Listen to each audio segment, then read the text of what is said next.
Selanjutnya dipersilakan Datuk Indra Muhammad Shah bin Abdullah yang berhormat Paya Besar. Terima kasih Tuan Dipertua. Terima kasih Yang Berhormat Menteri memilih soalan saya untuk naik.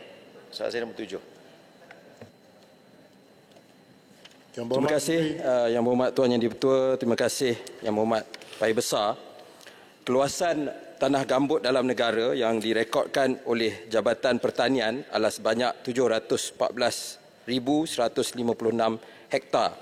Manakala kawasan pertanian di tanah gambut adalah seluas 342,329 hektar, yang mana 304,000 digunakan untuk pertanian komoditi dan 38,000 digunakan untuk pertanian tanaman makanan.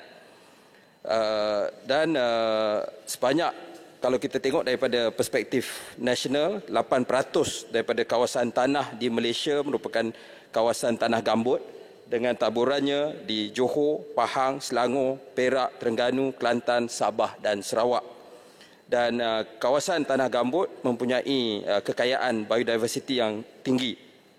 Untuk makluman yang berhormat, secara spesifiknya Kementerian Sumber Asli Alam Sekitar dan Perubahan Iklim, kami hanya bertanggungjawab dari segi pengurusan hutan paya gambut dalam hutan simpan kekal. Kalau yang dalam kawasan pertanian atau ladang yang disebut tadi, itu di bawah kementerian masing-masing. Sehingga buat masa ini, dasar terbaru yang kita telah ada sejak beberapa tahun kebelakangan ini, hutan simpan kekal di kawasan tanah paya gambut ini tidak dibenarkan untuk jadikan kawasan pertanian. Dan ladang-ladang sawit juga yang baru tidak dibenarkan masuk ke kawasan paya gambut. Selain daripada pulangan ekonomi, tanah gambut juga menyediakan perkhidmatan ekosistem seperti pengawalan banjir dan juga mitigasi kepada fenomena perubahan iklim, termasuk dari segi carbon sink yang tinggi.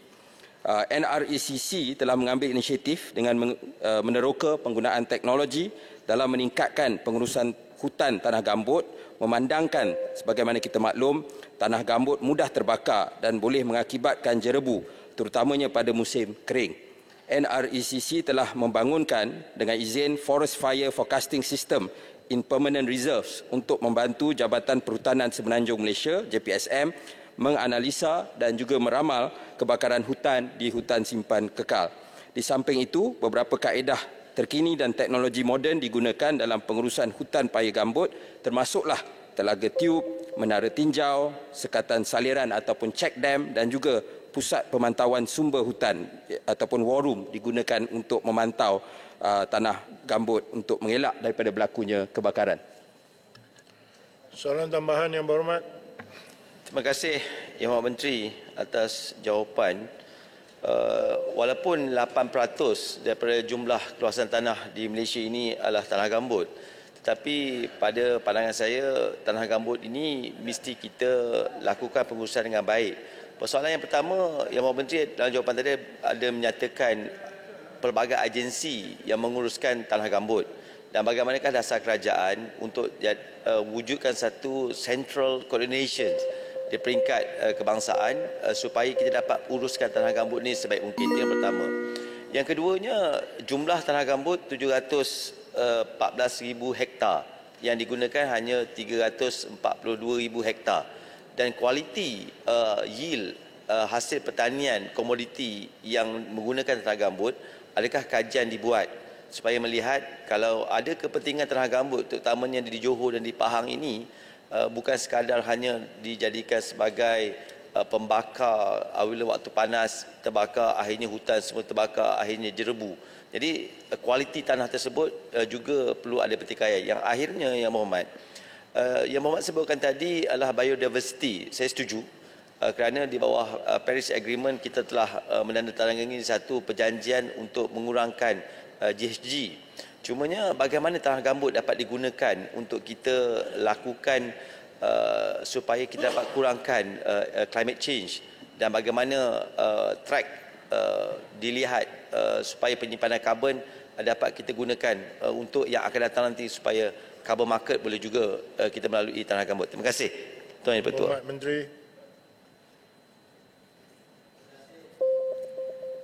Terima kasih Yang Berhormat Paya Besar, pertama sekali dari segi untuk menyelaraskan pelbagai agensi dan yang terlibat di dalam menguruskan tanah gambut ini, pertama sekali di peringkat kerajaan kita sedang mengemaskinikan dan menambah baik pelan tindakan tanah gambut kebangsaan NAPP 2010-2020 untuk kita mengambil kira ASEAN Peatland Management Strategy APMS yang sedang dalam proses untuk disiapkan. Jadi dijangkakan APMS ini akan menjadi panduan kepada dasar kita di peringkat nasional untuk kita menguruskan paya gambut. Dan seterusnya tentang untuk bagaimana kita nak eksploitasi kemampuan tanah paya gambut ini dari segi carbon sink atau carbon capture, juga untuk perdagangan karbon.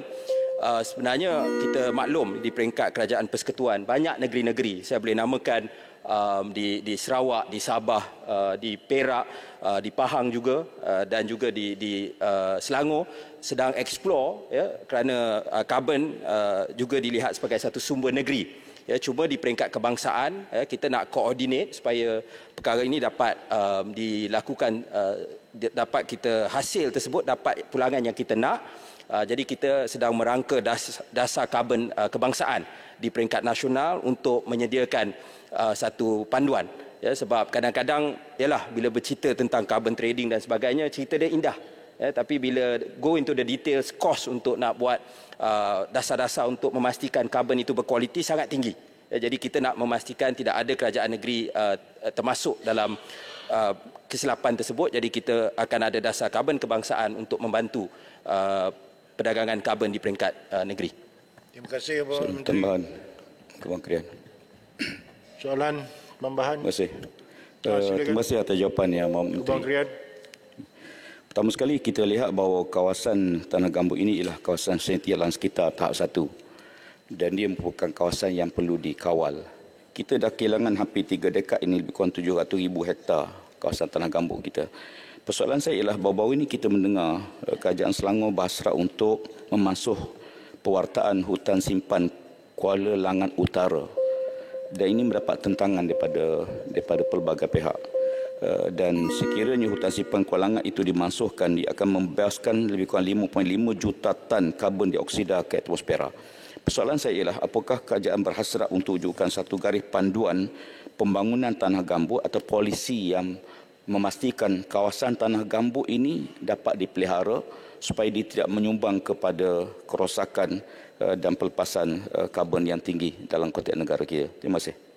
Mohon Menteri. Terima kasih kepada caller cry yang bertanya. Untuk makluman, saya setuju ada timbul isu tentang penyahwartaan hutan simpan Kuala Langat Utara di Selangor. Saya ingat 1 atau 2 tahun yang lepas. Tetapi kerajaan negeri telah pun mengambil langkah untuk mewartakan semula hutan simpan Kuala Langat Utara, yang mana kalau mengikut Yang Berhormat Gombak, Menteri Besar Selangor telah selesai pewartaan semula hutan simpan kekal Kuala Langat Utara ini beberapa 4 hari yang lepas. Ya, jadi itu maklumat terkini, jadi tidak timbul isu tersebut. Tetapi yang kalau kita lihat, ya, daripada segi kualiti hutan-hutan yang ada dan juga industri pembalakan, ya, masalah dia macam negeri Kelantan, dia tidak dapat certification. Ya, itu yang kita khawatir sebab dia akan menjejaskan bagaimana nak jual balak itu ke luar negara. Ya, di negeri-negeri lain setakat ini semua negeri lain sudah ada certification tersebut. Saya difahamkan Kelantan dalam usaha nak dapatkan semula, tetapi kita di peringkat kerajaan persekutuan tentulah kita akan pantau untuk memastikan sebarang, ya, eksploitasi hutan dan sebagainya dibuat dengan cara yang mampan. Terima kasih, Mohon Menteri. Soalan berikutnya.